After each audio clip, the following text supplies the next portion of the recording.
জনপ্রিয় চীনা অ্যানিমেশন নেঝা এর সিকুয়েল নেঝা 2 তাক লাগিয়ে দিয়েছে সারা বিশ্বকে। ছবিটি 2025 সালের জানুয়ারিতে মুক্তি পেয়ে বিশ্বব্যাপী বক্স অফিসে রেকর্ড করেছে। $2 বিলিয়নেরও বেশি আয় করে এটিকে সর্বকালের সর্বোচ্চ আয়কারী অ্যানিমেটেড চলচ্চিত্রে পরিণত করেছে।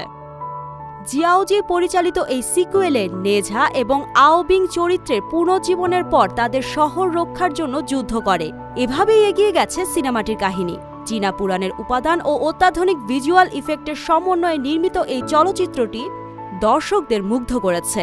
এর সাফল্য চীনা অ্যানিমেশনের বিশ্বব্যাপী সম্ভাবনা বাড়িয়ে তুলেছে। গত 29 জানুয়ারি চীনা নববর্ষ উপলক্ষে চলচ্চিত্রটি মুক্তি পায়।